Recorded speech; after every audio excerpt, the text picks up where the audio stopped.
Ya, baiklah teman-teman. Ini cepuk bekas es krim ya teman-teman ya.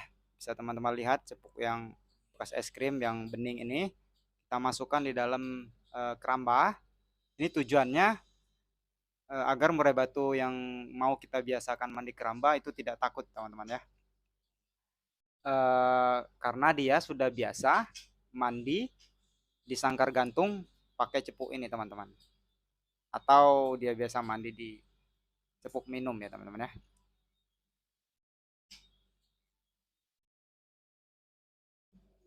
Halo teman-teman, Assalamualaikum. Salam sahabat murai Indonesia. Alhamdulillah teman-teman, di kesempatan kali ini kita masih diberi Allah Subhanahu wa taala kesehatan sehingga kita masih bisa menyambung tali silaturahmi tentunya lewat video ini. Alhamdulillah teman-teman, di kesempatan kali ini saya ingin membahas tentunya bersama teman-teman ya. Dan saya tidak henti-hentinya berbagi kepada teman-teman apa yang saya tahu dan apa yang saya amati terhadap murai-murai batu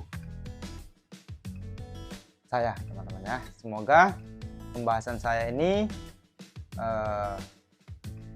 ada kesamaan dengan murai batu yang teman-teman pelihara.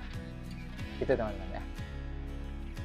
Permasalahan yang ingin saya bahas bersama teman-teman ini adalah susahnya mengajarkan murai batu muda mandi keramba ya teman-teman ya. Karena mandi keramba ini memang ya yang namanya mendidik murai batu ini teman-teman sebaiknya sedini mungkin ya teman-teman ya. Artinya murai batu ini masih trotol, sudah kita upayakan, kita ajarkan murai batu ini agar bisa mandi keramba sampai nanti dia dewasa gitu teman-teman ya. Namun karena mungkin di waktu itu kesibukan kita yang menyita banyak waktu ya teman-teman ya, sehingga kita tidak bisa membiasakan murai batu trotol kita ini agar dia bisa mandi keramba ya. Tidak susah diajarkan mandi keramba. Mandi keramba ini apalagi untuk murai-murai batu yang sudah dewasa atau murai batu muda ini, murai batu pastol ya teman-teman ya, itu agak sulit ya, agak sulit mengajarkannya teman-teman. Namun sulit ini bukan berarti tidak bisa ya teman-teman ya, tetap bisa, namun cara yang terkadang kita lakukan itu ada yang berlebih ya teman-teman ya, sehingga bisa membuat murai batu kita ini bermasalah ya, bisa jadi nanti bermasalah ya teman-teman. Untuk mengajarkan mandi keramba yang saya lakukan teman-teman ya, itu sangat mudah.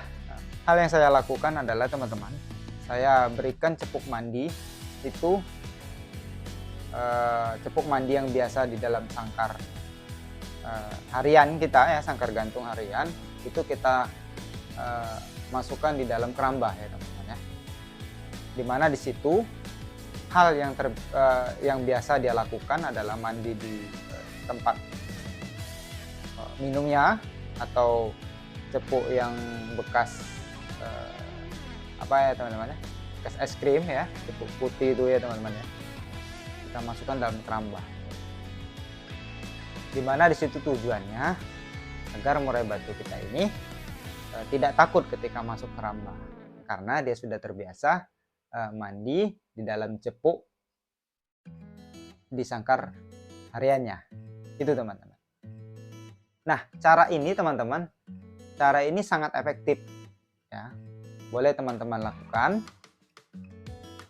Kita tidak perlu melepas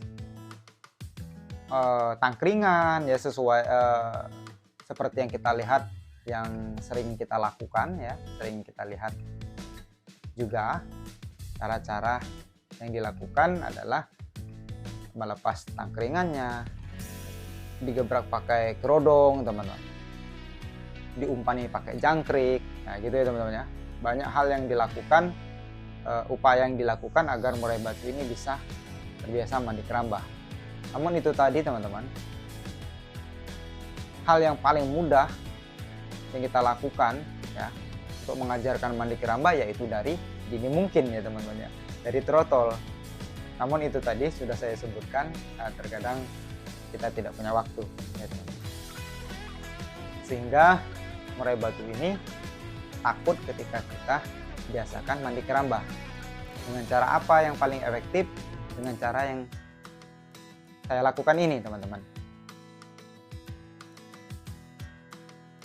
Salah satu murai batu yang tidak mau mandi keramba ya, satu, murai batu itu memang tidak terbiasa ya teman-teman. Murai batu sudah pastol, murai batu muda itu sulit pastinya teman-teman. Namun sulit ini bukan berarti tidak bisa, tapi sebaiknya hal yang kita lakukan ini teman-teman efektif ya teman-teman ya. Kalau bisa efektif ya, tanpa harus kita melakukan treatment yang mana di situ nanti bisa membuat murai batu kita ini bermasalah ya teman-teman ya.